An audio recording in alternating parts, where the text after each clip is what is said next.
There we have a new chapter of Dr. Stone. This one is 122. The Brain Battle Puzzle Pieces. Okay, so the last chapter had some pretty crazy stuff. Our pure and precious Jean Rolita had their insides carved out by the five-fingered stab punch of one of the creepiest characters in this entire series. Kohaku, in trying to desperately save his life, came up with an ingenious plan. Start shouting out about the master's true identity as a stone statue, forcing their hand and causing to use the petrification weapon, which we saw for the first time. It was some strange artifact made up of very sophisticated looking computer hardware, which was flung into the air, somehow triggered remotely. I'm not sure if that was due to the cord it's attached to kind of yanking it, or some other time delay mechanism maybe set as you throw it. But it worked. It petrified Kohaku and Jean Rolita, who are now at least safe as statues until the major conflicts of the arc are resolved. Meanwhile, we return back to the science camp, and Taiju's quite happy because Yuzuriha is back. They're depetrifying everybody, of course, building up their counter force one by one. Taiju, extremely embarrassed, doesn't really know how to greet her, shakes her hand. Senkyu, of course, has seen this play out hundreds of times before, both in the Stone era and before petrification, the BP era. Alright. And of course, she instantly goes back to work, sorting out the statues, rebuilding them from the pebble up. Handicraft and super memory combined to solve jigsaw puzzles twice as fast. Chrome is the next one back. He's super excited because he got to be petrified. I guess he was always a little jealous of Senkyu and Taiju and them, who got to live through such a crazy experience. Alright, the crafting duo's got work to do. So he's going to be back on the drone team. Drone team is in business. It's time to wage our 3D battle. We need an expert in 3D space. Ukyo, with the supersonic hearing. Ukyo's favorite hat recreative paper. Nice. Suppose at this point we need intel on the enemy. First thing out of our sonar man's mouth. Yeah. He's just like, I'm alive, so you must need me. What am I good at? Hearing. Alright, I'm on it. Ooh. Haku and Ginro snuck into the enemy base. So they still don't know about this latest development. But I assume this is happening chronologically later. Given that usually there's some sort of indication in the series if things are kind of overlapping in chronological timing, they'll have some narration bubble that says like earlier that day, or some framing technique or something to kind of get you back. So I think what Ukyo is about to discover is that they're not so active, those two. Ah. So, I have to sneeze.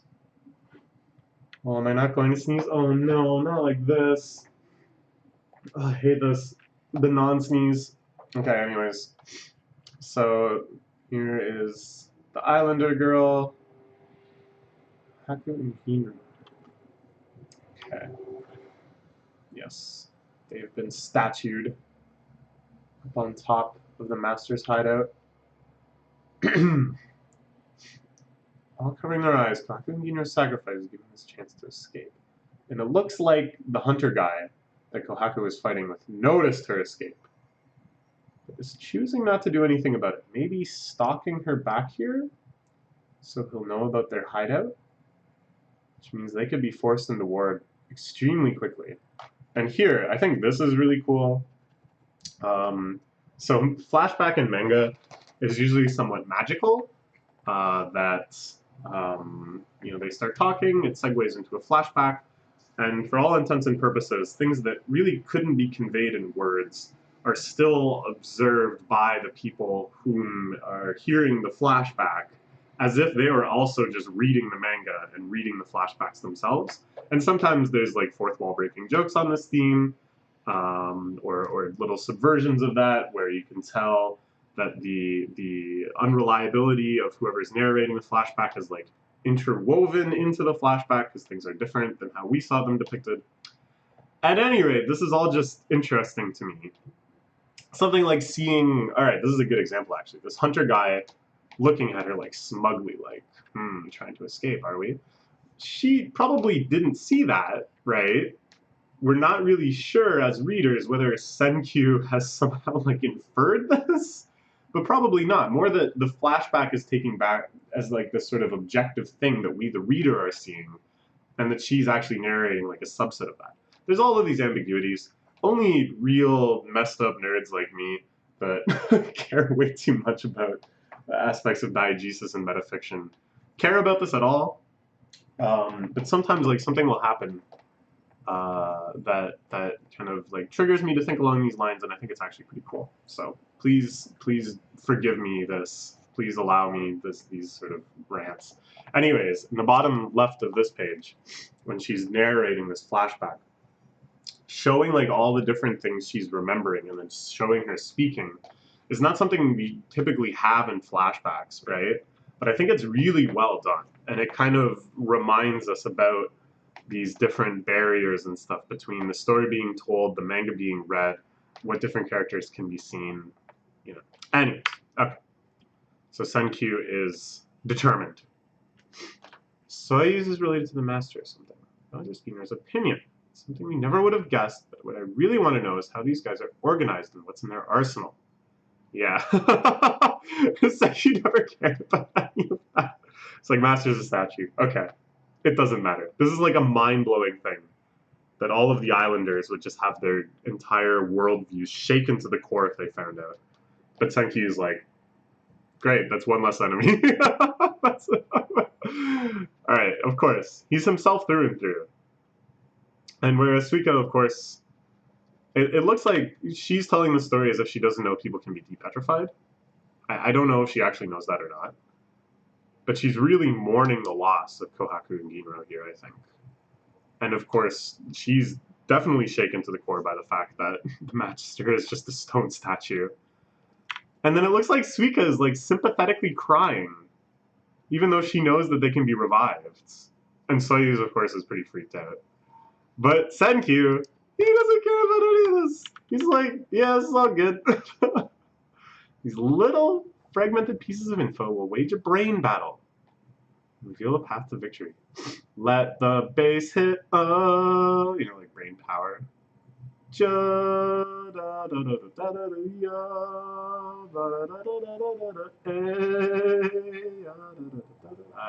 can't do it.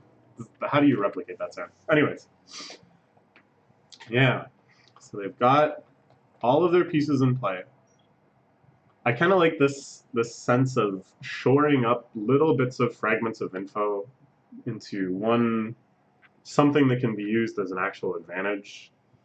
It kind of feels analogous to all of these little rocks just drifting about on the ocean floor that can be put together into a real human being. 5 wise commanders and their big brains all in one place. A meeting of the Kingdom of Science's top minds. So Chrome, Ukyo, Jin, Senkyu, and Suiru are the ones that they're describing as the big 5 brains of the Science Kingdom. It's exciting. It's exciting. They do all really contribute something special. Spy Team's efforts are about to pay off, because we know the biggest secret of all. The enemy possesses 1 petrification weapon. Only 1. Decent working theory.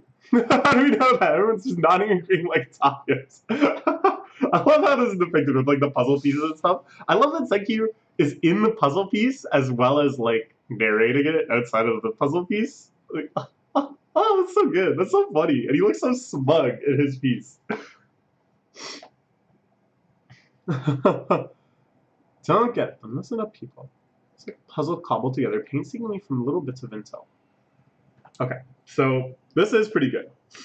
I at first I thought this was almost like a gag, where Senkyu is like, what we've learned is they possess the petrification weapon, which is literally the first thing they learned about them. One petrification. So how do they know that there's only one? The same person threw it each time, which is key. Kohaku pressured them into throwing it in a situation where there's like a lot of other people closer to her than the woman who ends up throwing it. It's a bit of a clue. I think there's something more definite, though. There's something much more definite that I'm missing out on. And I think it has to do with, again, all of these little fragments of info that have come up during this entire arc. So there's probably quite a lot that I just forgot. Because like everything they've learned has had some kind of explicit immediate purpose, and then probably also contributed to this grander conclusion.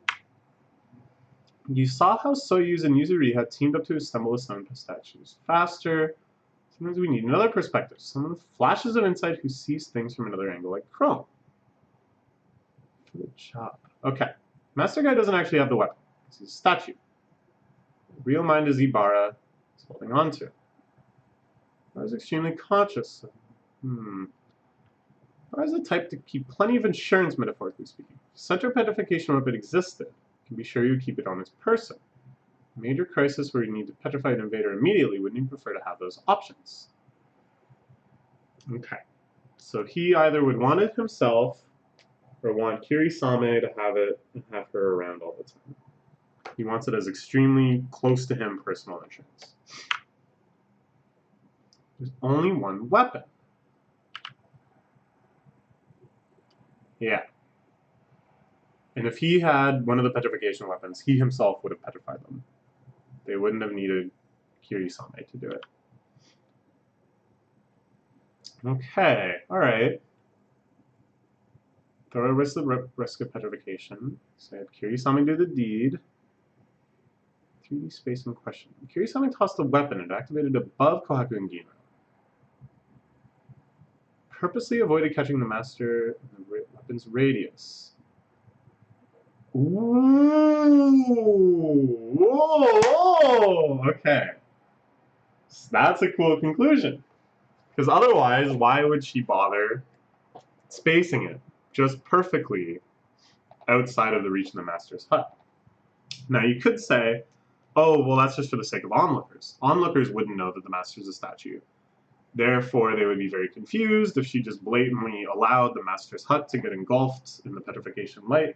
But all of those onlookers have their eyes closed because they've been misled as to how the petrification weapon works. They think they can't even look at it, no matter where they are. Okay, so, yeah, this makes sense. Kirisame, therefore, was just thinking she had to avoid engulfing the master's hut. Therefore, she thinks the master is still alive. Whoa! He's here! He was just here! So he knows the master is a statue, I guess, when he says working that out. And even Ukyo didn't hear him coming. Taiju mounting some sort of sumo-like defense, but is knocked back! This guy is actually absurdly strong. This guy might be, in terms of power level, up there with Tsukasa. Because he's just wrecking everybody. Kohaku and stuff.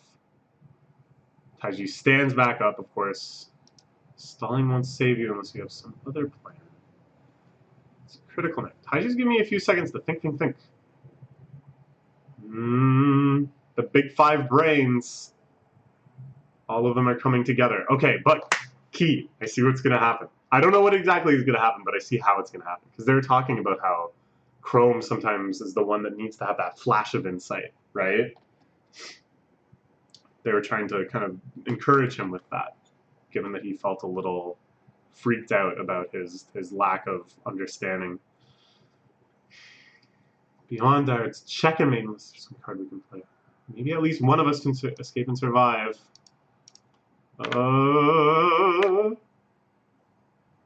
Must have led him right to us. Most realized that Amaryllis and her pilot were spies. Woo! Yeah. So, Mose knew ahead of time, not just that Kohaku was a spy, but that the whole group of them together were spies, including Ginro. Ginro's cover was also blown at that point. Despite that key info in hand, Mose didn't inform Ibara. So, this means that Mose is secretly on their side.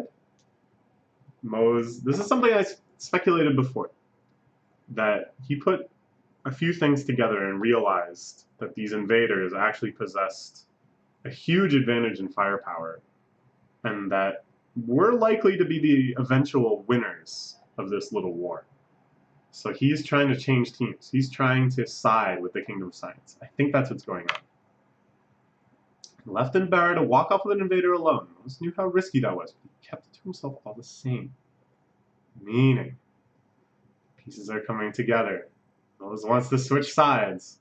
So this is kind of funny, because it's like a pretty big insight, you know. Chrome really kind of worked it out here, and then all of their big brains together pieced it up quick.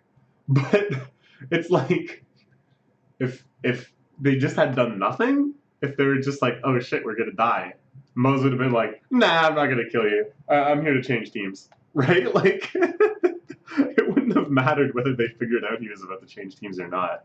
Am I right? Or have I misunderstood the situation again? Meaning, Mose doesn't care if Ibara dies. He would have even been planning to kill Ibara. Sleeper should giving us the complete picture about the state of the carriers and petrification kingdom. No chance for someone to bring it all crumbling down. Someone. Okay, so now they need their master interloper. Okay, so I guess what they're worried about is, like, Mose clearly isn't part of this Ibara faction. Mose wants to be in control himself, I guess. So it isn't so much a question of switching sides as that he's just acting as his own interest as like a third party to these established sides. So right now, he's probably trying to work out, okay, does it make sense for me to just kill all of these people right now because they would be a greater threat to me later? Or should I try to cooperate with them for now and team up with them to take down Ibara, and then I guess I'll kill them all, right? So I guess those are the two positions that Mose is debating. And now the Kingdom of Science has this one chance to kind of win him over, or at least talk him out of Plan A and into the Plan B of, like, why don't we work together and then we'll figure it out. Okay. Interesting chapter. The proposition, possibly to your liking. What do you say to teaming up with our Kingdom of Science? Does that idea get you excited? Okay! It's Mose versus Gen. A battle of tongues. Could be a fun one. This chapter is quite interesting. I like this puzzle analogy they started playing with. The visualization of that was pretty great. Alright, here's something that's really bugging me. After every chapter, it shows the latest English release volume cover. Alright? This one's fine, but I keep glancing at it. Whenever I just first glance at it, I think this is Senkyu's butt. The two bags he has hanging at his back, I think it's his butt. And I'm like, what? Like, what am I looking at here? And I think it's like some crazy mental thing happening because, of course, there's Kohaku's butt.